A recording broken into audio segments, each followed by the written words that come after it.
அனைவருக்கும் வணக்கம். இன்றைய பதிவு நம்ம பார்க்கும்போது பார்த்தீங்கன்னா, ஏவல் கழிக்கும் முறை.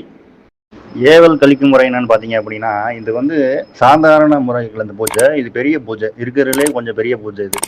பெரிய பூஜை பார்த்தீங்க அப்படின்னா, இந்த பூஜை முறை பார்த்தீங்க அப்படின்னா, ஏவல் வந்து நீண்ட நாளாக இருக்கிறது. 5 வருஷம், 7 வருஷம், 10 வருஷமா இருக்கும் இந்த ஏவல். அவ்வளோ வருஷமா இருக்கும். எங்கேயும் பார்த்துருப்பாங்க. அந்த ஏவல் வந்து என்ன இருக்காது, வெளியே ஏறி இருக்காது. இது நீண்ட நாளாக இருக்கக்கூடிய ஏவலாக இருக்கக்கூடிய முறை. இது என்ன நீண்ட நாளாக இருக்குது எப்படி தெரிஞ்சுக்கணும் பார்த்தீங்க அப்படின்னா, உடம்புல வந்து பார்த்தீங்க அப்படின்னா எறும்பு ஊற மாதிரியே ஊறிக்கிட்டே இருக்கும். பார்த்தீங்க அப்படின்னா முதுகில் ஊறும், கையில் ஊறும், காலில் ஊறும். ஏதாச்சும் நம்ம கோயிலுக்கு போகணும்னு வச்சுக்கோங்க, கோயிலுக்கு ஒரு இதுக்கு ஒரு ஆன்மீகத்துக்கு போனோன்னா அப்போ அங்கே ஊறிக்கிட்டே இருக்கும் அந்த இடத்துல. பார்த்தீங்க அப்படின்னா என்ன இது எறும்பு ஊறுது, எறும்பு ஊற மாதிரி இருக்குது, என்னன்னு தெரியல அப்படின்னா உடம்புல வந்து ரத்தமாக அது கலந்துருக்கும். அது நம்மளுக்கே தெரியாது. இது பார்த்தீங்க அப்படின்னா உடம்புல மட்டும் முடியாது, தொழில் முடக்கம். பார்த்தீங்க அப்படின்னா கணவன் மனைவி சண்டை வந்துகிட்டே இருக்கும். புரியுதுங்களா? தொழில் ஃபுல்லாகவே முடைக்கிறோம்.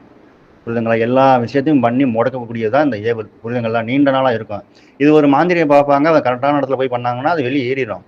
இருந்தாலும் வந்து சில இடத்துல பார்ப்பாங்க, ஒரு மாதம் நல்லா இருக்கும், திருப்பி வந்துடும்.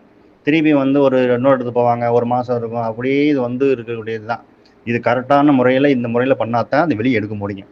சுத்தமாக உடம்புல இருந்து எடுக்க முடியும். இந்த ஏவல் தான் பார்த்தீங்க அப்படின்னா நீண்ட நாளில் வந்து வந்தவங்க பார்த்தீங்க அப்படின்னா கையால் முடக்கத்தை கொடுக்குறது, பக்கம் அந்த மாதிரி வர்றது. புரியுதுங்களா?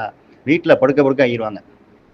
திடீர்னு போனோங்க, இந்த மாதிரி ஆற்றுக்கு பக்கத்து போனோங்க, திடீர்னு இதாகிருச்சு. டக்குன்னு வந்து படுத்தாமா எந்திரிக்கவே இல்லைங்க. அதோட 5 வருஷம் ஆச்சு, 10 வருஷம் ஆச்சு. எத்தனை